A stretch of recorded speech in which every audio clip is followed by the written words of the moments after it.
Hey, how's it going, guys? Mr. Boss for the win here, and in today's Red Dead Redemption 2 video, we are going to be solving the mystery of the trail trees. Where do they lead? Does it solve an Easter egg? Does it lead to a treasure? Does it start another mystery? Why did Rockstar put them in the game? And a whole lot more. So this is something that a lot of you guys have asked me to investigate. And believe it or not, up until a lot of the messages I started receiving from you guys, I had never even heard or seen about these trail trees in Red Dead Redemption 2. So immediately I wanted to see where they might ultimately lead to. So you can actually find the first one of these just to the southwest of Annesburg. That's actually where they are located, and there's 4 of them in total. And if you go up to the first one, you'll actually notice that it is a very oddly shaped tree. It looks like a tree that's been bent in 2 90-degree angles, and it's very unnatural. Obviously, as you can tell, none of the other trees that surround it look like this. And you can see that it almost looks like it's pointing in a direction, like it's meant to be an arrow.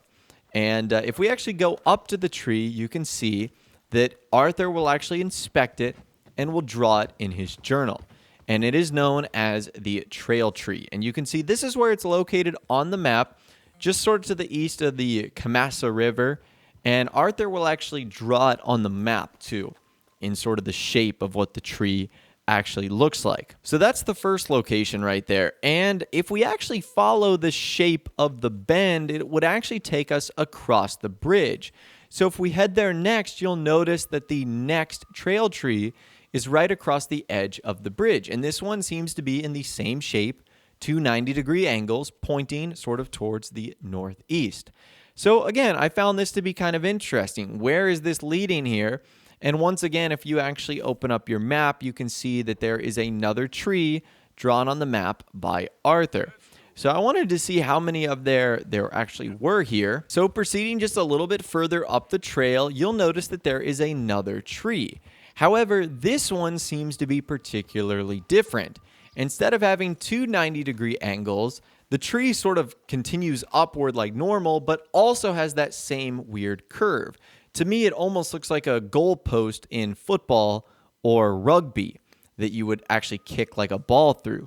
So that's the first thing that I noticed right there. And if you inspect it as well, Arthur will indicate that this is the trail tree, and he'll actually draw the unique shape of the tree as well.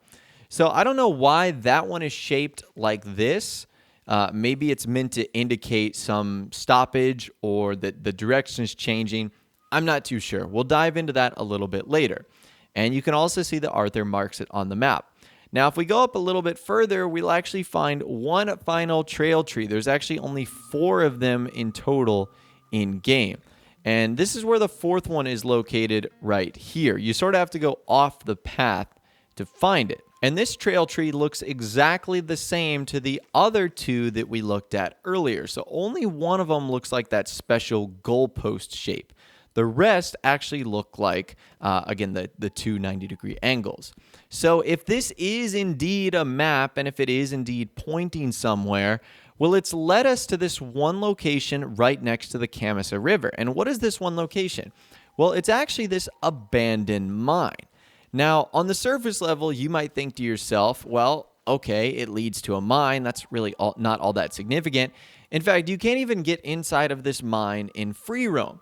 The only way in which you can get in there is during the final mission of a stranger mission called the Wisdom of the Elders, essentially where you solve the mystery of Butcher Creek. So if you're interested in checking that out for yourself, I'll leave a link to that video in the description where you actually can go in and check out the mine. But that seems like sort of a random thing to point to. Now, you can actually go inside of the waterfall and actually explore what's underneath a little bit more. And this is where things start to make a little bit more sense, because if you guys go underneath this waterfall, you'll actually find this poisonous trail of water. And one of the very first videos I did on Red Dead Redemption was solving the poisonous trail treasure hunt, which the game says is one of the hardest things to find. I'm not even making that up.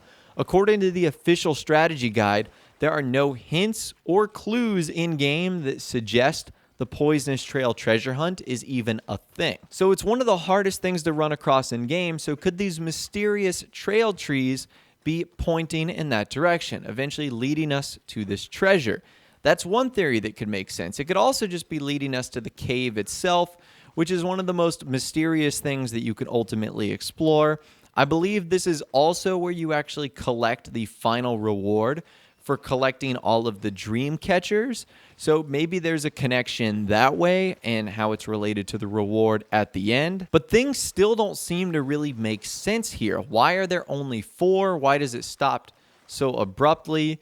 And why do they seem kind of worthless? You would think if these trail trees were created for the purpose of guiding someone, they would be more spread out. I mean, in our instance, you can literally see like 3 out of the 4 by standing in one location. So that really doesn't seem to make a whole lot of sense. Now, after this, I started to do some research on what trail trees actually were. And it turns out that these are real life things.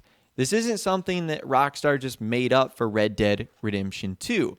Apparently, these trail trees are hardwood trees throughout North America that Native Americans or Indians intentionally shaped with distinctive characteristics that convey the tree was shaped by human activity, rather than deformed by disease or nature. So that's kind of interesting. It looks like these trees are in the game because of their ties to Native Americans and Indians, and they would often use them to indicate that either human activity is around or that they're trying to point someone in a specific direction that humans had been. So that might explain why the trees don't make sense, their proximity to each other.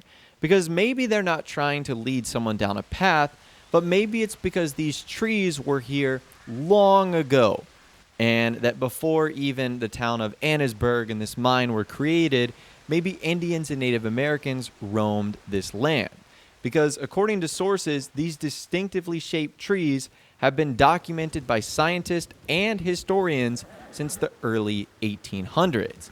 And we know that our game takes place in 1899. So potentially this could have been almost 100 years of these trees existing before we ultimately show up, which might explain why they don't seem to ultimately lead to anything.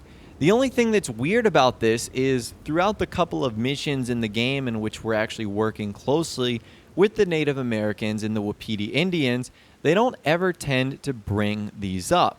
So the purpose of this still remains unknown. Did Rockstar simply add these into the game for the sake of being a simple Easter egg, or did they have something more interesting in mind?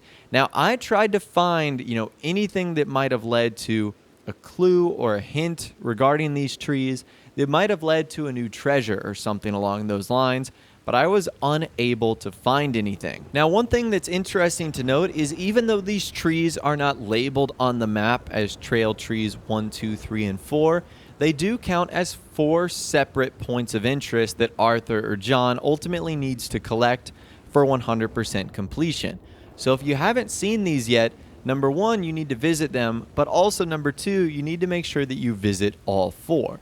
Because only collecting 1 of 4 will only get you 25% of the point of interest that are associated with these trees. So finding this has once again sparked my interest in hopefully Rockstar doing a story mode or a single player DLC expansion that involves the Native Americans or Wapiti Indians. I mean, one of my favorite characters in the entire game is Charles Smith, who happens to be half Native American, and his relationship with the Wapiti Indians was always really cool, but they sort of felt like an afterthought up until Chapter 6, where really all Dutch does is use them for his own personal gain. So it would be really cool, in my opinion, if Rockstar focused on that, because I do think there's a really cool story there, and there's already tons of Easter eggs and points of interest in game that sort of build upon their story, whether it be Fort Riggs or whether it be all the different Indian-esque weapons that we can find. There just doesn't seem to be anything else past that. But as always, I'd love to hear from you guys in the comments down below. Let me know what you think of the meaning of these trail trees. Do you think there's a bigger secret here that we don't know about? Or do you think it's just a simple Easter egg that Rockstar wanted to include in the game to be historically accurate? Let me know your thoughts, opinions, and more in the comments down below. I'd love to hear from you guys down there. If you did go on to enjoy this video, though, a like rating would, of course, be awesome. And subscribe to my YouTube channel if you are new, or you like daily Red Dead Redemption 2 videos like this. With all the way, guys, like I said, thanks so much for watching. Take care. I'll see you guys in the next video.